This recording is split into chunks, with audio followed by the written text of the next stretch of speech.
Hello， 各位弟兄姊妹，主內平安。我係嚟自香港路德會牧靈堂嘅姜樂文牧師。今天想同大家分享個題目係講緊福樂。經文係記載喺路加福音第15章11至到24節嘅。我哋睇翻路加福音第15章咧，其實咧佢一連續咧就講咗有3個比喻。第一個比喻係乜嘢啊？迷羊啊，唔見咗羊喎。咁但係最後尾可唔可以揾翻啊？梗係揾得翻啦。迷羊之後仲講乜嘢呢？唔見錢，失錢嘅比喻啊，揾唔揾得翻啊？揾得翻，佢就好歡喜快樂。咁就去到第11節嘅經文，佢唔係淨係唔見羊唔見錢，今次呢，唔見咗個仔啊！弟兄姊妹，浪子嘅比喻，冇咗個仔啊！但係呢個仔有冇去到父親嘅身邊咧？最尾梗係有啦。所以經文係記載係這個兒子是死而復活，失而又得的，他們就快樂起嚟。唔見羊，唔見錢，唔見個仔，當然唔見嘢，大家嘅心情會點啊？非常之唔開心啦，唔見嘢咁。但係你失而復得嗰一刻，你嘅歡喜係非常之係踴躍噶，非常之係好噶。一講到唔見嘢，我唔知道各位弟兄姊妹喺你生命當中，你曾經有冇唔見嘅嘢啊？可能你唔見嘢呢，有啲嘢係屬於呢。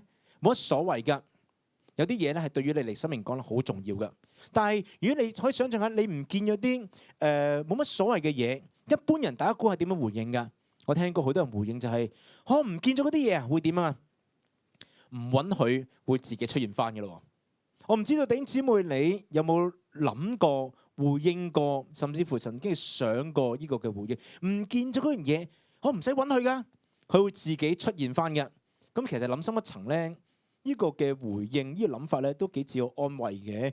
嗰樣物件、嗰樣東西係咪真係唔會，即係唔允許會自己出現翻咧？係冇乜可能噶嘛，佢冇腳噶嘛，係咪先？咁但係另一方面就反映咗一樣嘢，就係我係對嗰樣嘢嘅重視程度。如果你對你唔見嗰樣嘢係好重視、好重要嘅話，你唔見咗會點啊？你係不斷去允許啦，好期待佢出現翻喺度噶嘛，唔係話唔見咗會自己出現翻嘅。今日同大家分享嘅題目係講緊福樂啊，係講一個浪子嘅比喻。我相信咧，各位弟兄姊妹嘅咧，你去聽呢段嘅經文咧，好似好耳熟能詳啊，好聽過好多次嘅浪子比喻啊，好多次咯。咁但係好想今日咧，藉着11節至到24節經文咧，從經文當中喺我哋預苦期嘅當中，睇下經文對於我哋生命上有啲乜嘢嘅提醒。咩係福啊？各位弟兄姊妹。一講緊福咧，可能你會覺得係一個好好嘅事情啦，好中意嘅事情啦。福應該係咩啊？美嘅，係甜蜜嘅，係美滿嘅。咁但係嗰啲美滿係記載喺邊度咧？記載喺邊度咧？可能有弟兄姊妹會形容就係、是、咩叫好啊？咩叫福啊？如果我哋嘅子女讀書獲得好成績，工作有好成就，呢個就係一個美滿。咁但係咩叫福啊？今日經文去提醒我哋講失而復得，呢個係個福氣嚟嘅。係一個喜樂嚟嘅，我想同大家去睇一睇今日嘅經文嘅記載。經文係記載喺路加福音第15章11至到第24節嘅經文咁樣講嘅。耶穌又說：某人有2個兒子，小兒子對父親說：父親，請把我應得的那份產業給我。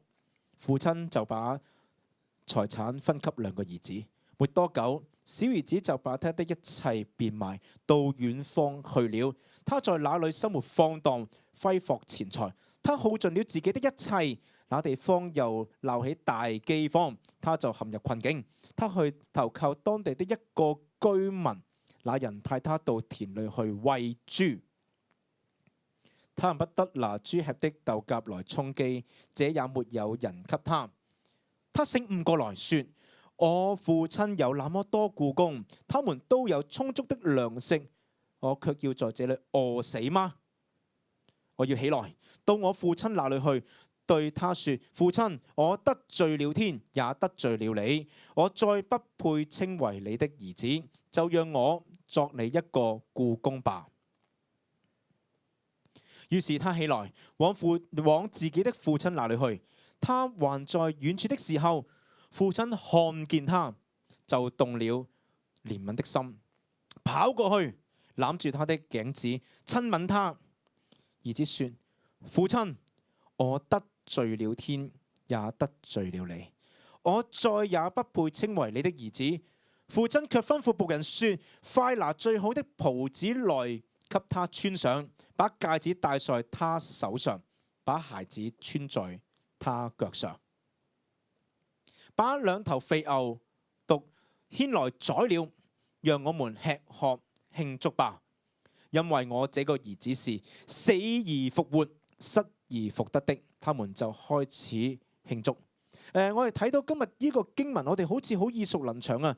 呢個係佢獲得翻個兒子係死而復活、失而復得的。其實呢段經文提醒我哋呢，有啲好重要嘅信息嘅。大家去留心紅色嘅字啊，係提醒我哋做信徒嘅係要時常係要認罪啊！我哋要悔改啊！係要得到咗上帝嘅赦免，係重建和好嘅關係。就好似經文個過程當中，佢描述呢個嘅小兒子，佢有犯罪嗰一刻，但係佢有悔改嘅，佢願意向佢嘅父親認罪悔改，翻到佢嘅父親嘅身邊。其實呢個小兒子就比喻我哋每一個人咁嘅。而經文入面講個父親就比喻為愛我哋嘅天父，我哋嘅天父係會赦免我哋一切嘅。詩篇第32篇第1節，佢提醒我哋嘅話：得赦免其過、遮蓋其罪的，這人有福了。即係講緊我哋要向天父面前承認我哋自己個罪，我哋要悔改，天父會赦免我哋。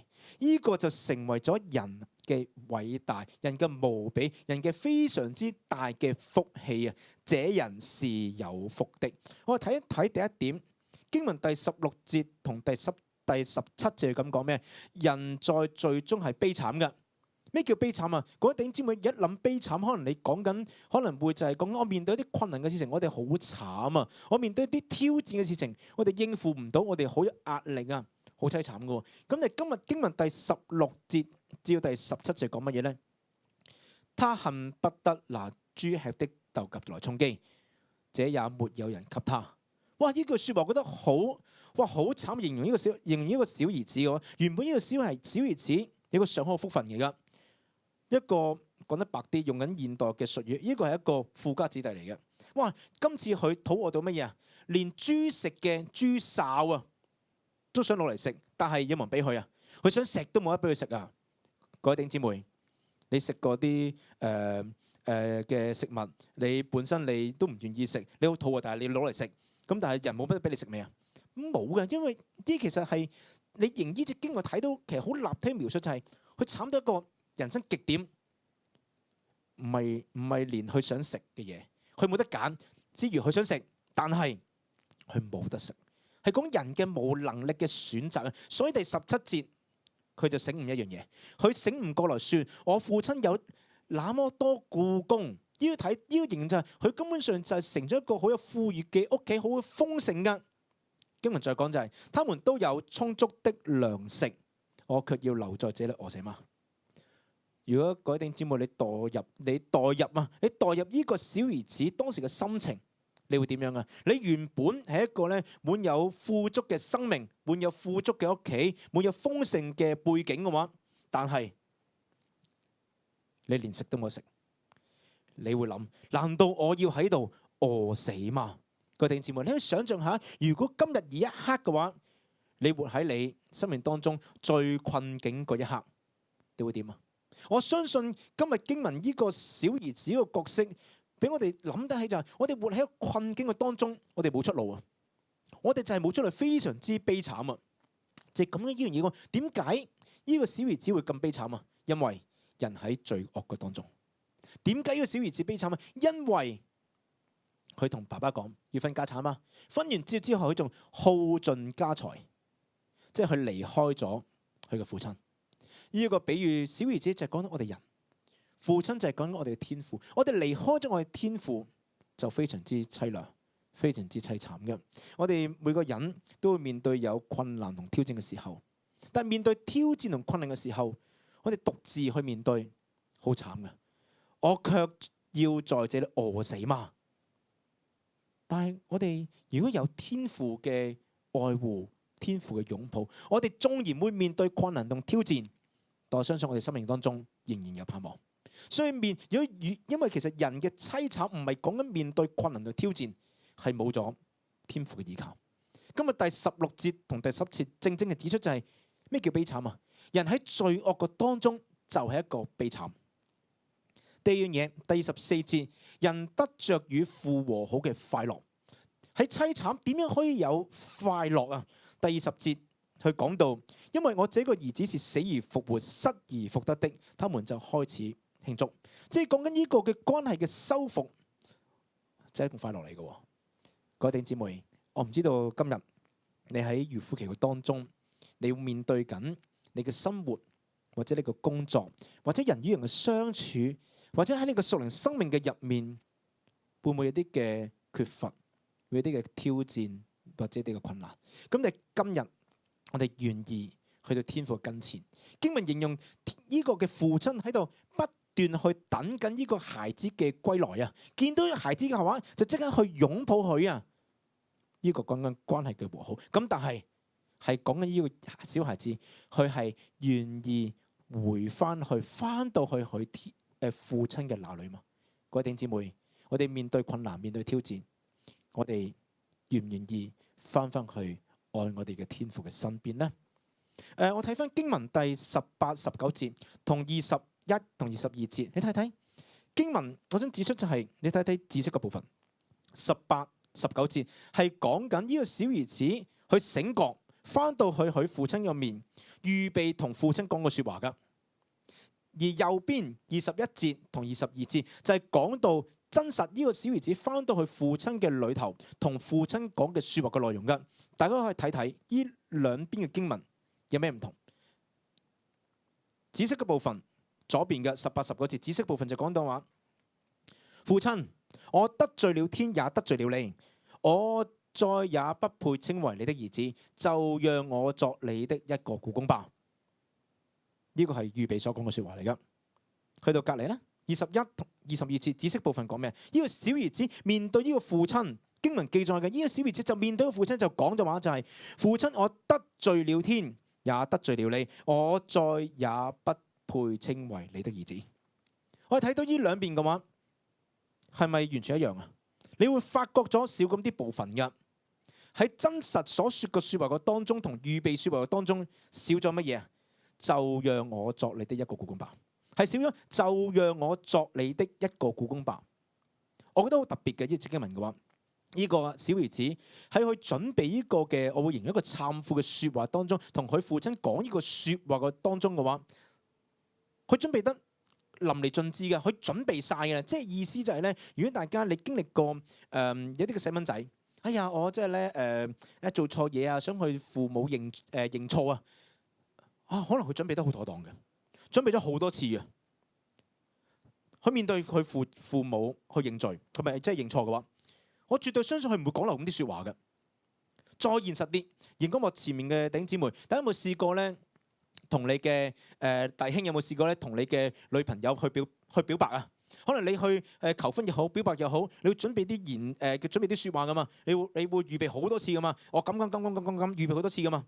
你面對實質上嗰個情景嘅話，你預備咁多次，會唔會甩漏咗啲啊？嗱，可能你話緊張漏咗句係咪？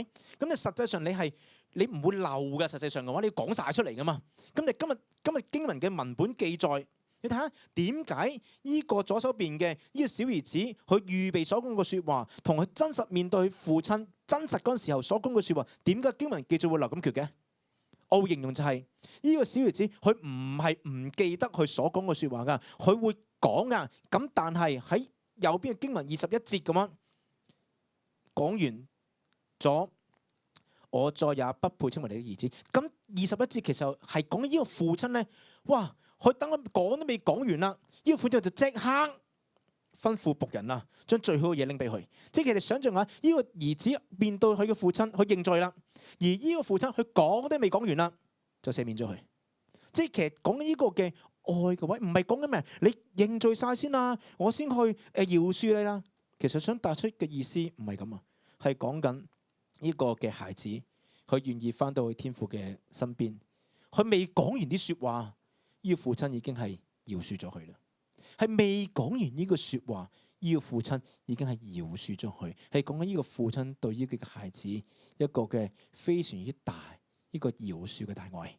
就好似我哋作為基督徒嘅，我哋咧都係個罪人嚟嘅。我哋反思我哋嘅生活，我哋信仰都有得罪咗上帝嘅地方。我哋冇去盡力竭力去愛主愛人，我哋都會向上帝面前去認罪嘅。咁但係係咪即係我哋要一字不漏認罪晒？當然呢個係要我哋發自真心啦。咁其實唔係講樣嘢，係講天父嘅慈愛。我哋願意向佢悔改，我哋嘅父上帝係會饒恕咗我哋。所以今日經文就係講呢樣嘢。呢個小兒子佢未講晒啲說話，呢個父親就即刻就吩咐僕人俾上個福分佢，講緊呢個父親嘅大愛啊。第三，人嘅罪得赦免嘅福樂，即係同呢個人同呢個小兒子同呢個父親和好咗之後，得到咗啲乜嘢啊？我想紅色字嘅各位弟兄姊妹一齊同我讀嘅第一點，再享父嘅親密同慈愛，喺20節係咁講嘅。你哋讀紅色啊，各位弟兄姊妹。他還在遠處的時候，父親看見他，就動了憐憫的心，跑過去抱住他的頸子，攬住他的頸子，親吻他。即係講呢個嘅天父，呢個父親嘅慈愛，父親看見他就動咗憐憫嘅心。